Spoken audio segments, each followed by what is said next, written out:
What's going on there, YouTube, and welcome back to another comic book video. Okay, so we are going to continue our coverage over X-Men comics, but this time we're going to cover a story better known as Wolverine the Jungle Adventure.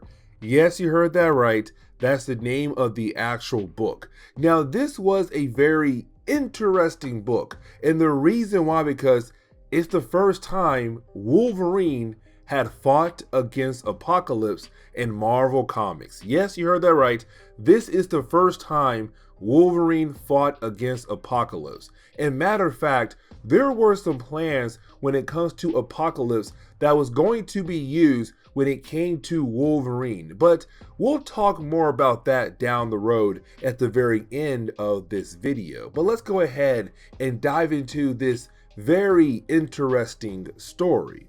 Now, the opening page of this book, we do pick up with a tribe, better known as the Tribe of Fire. Now, we are not told at first where they are actually located at, but we will learn more about them later on in this book. Now, when it comes to the tribe, they have gathered together to hear a story about the time how heaven has sent its son to help them with all their different problems. And of course, they are talking about Wolverine. But now we must jump back in time and learn how Wolverine had helped this tribe.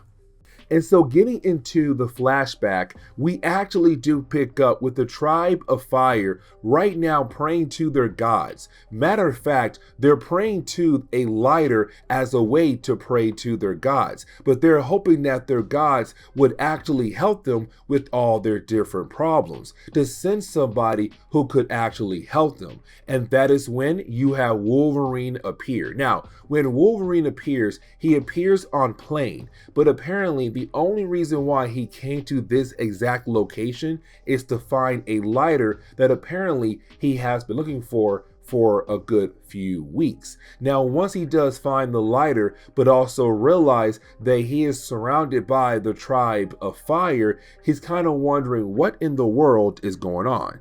But Wolverine is very happy about the idea of having his lighter back, except right after getting his lighter, he's then confronted by the strongest warrior of this group, of this tribe. And the reason why the strongest warrior had appeared, because they don't believe the gods would send somebody like Wolverine, somebody who's so short and looks weak. And so, of course, they are going to test Wolverine to see if he is this great warrior that the gods has sent to them to help out. Now, when it comes to Wolverine, at first, he does struggle, but Wolverine is a well-trained fighter. He knows how to adapt. He knows how to take down his opponents. And so when it comes to Wolverine, he was able to take down this great warrior with no actual problem.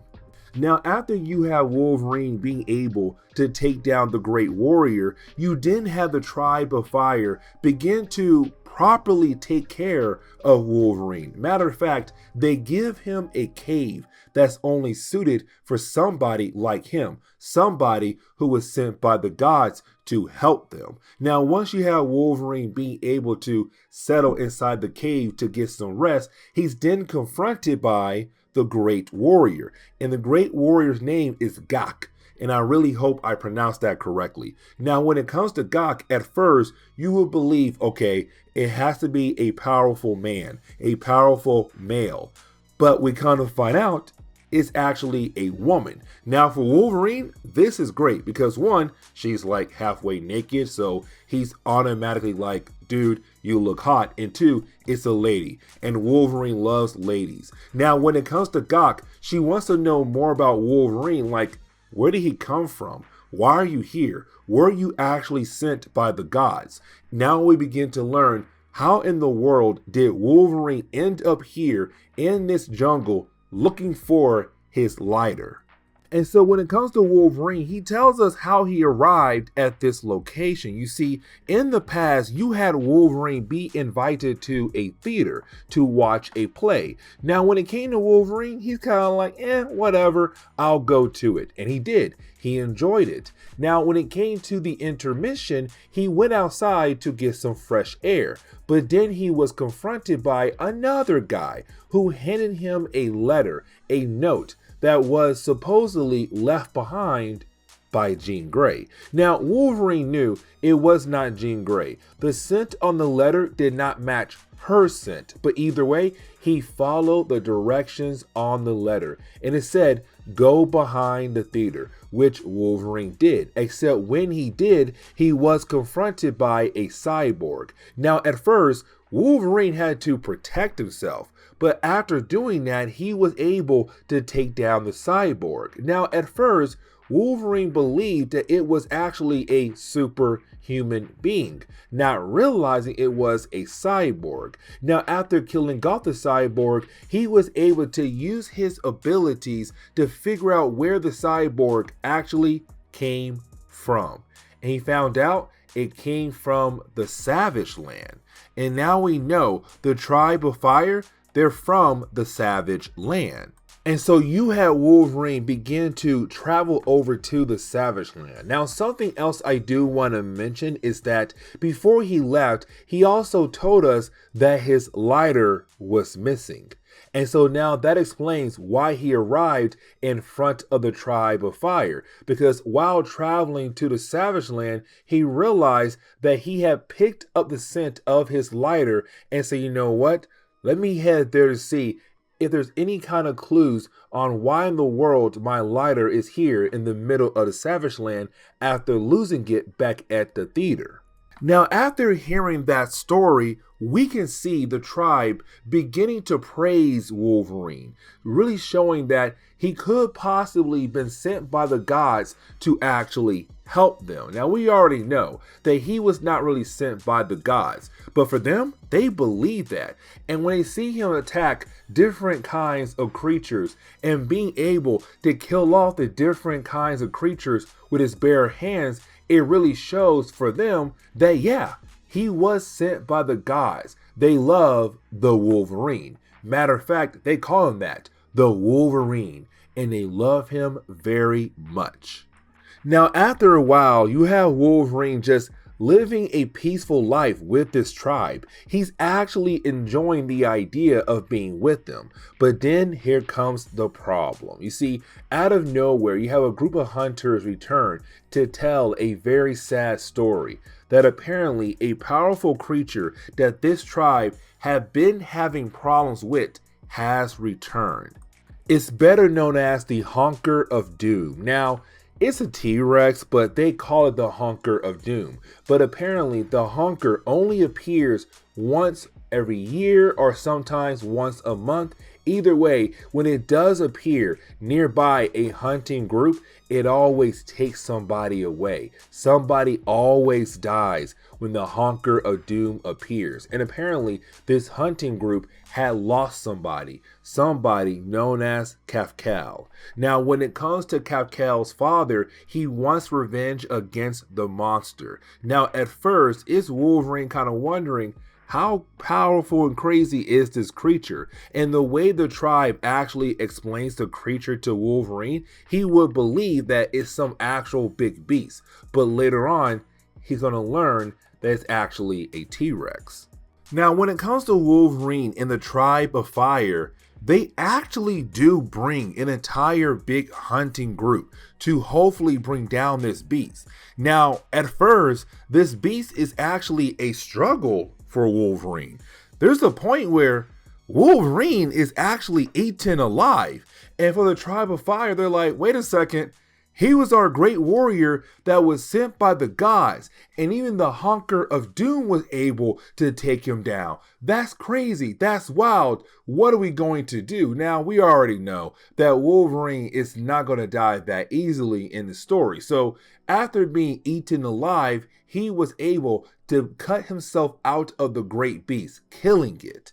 But here's the catch though.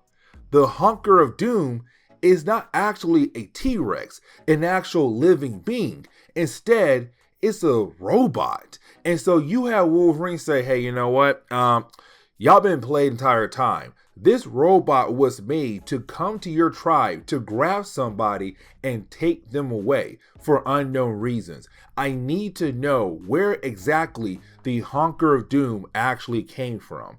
And once you have Wolverine learn the actual location, bam, he heads right over there right now to investigate that area of the Savage Land. And so once you have Wolverine go out of his way to investigate this actual area, he finds this random passageway and actually takes it. Now, here's the thing, because after taking it, well, he's then trapped inside some kind of container and he's then confronted by Apocalypse.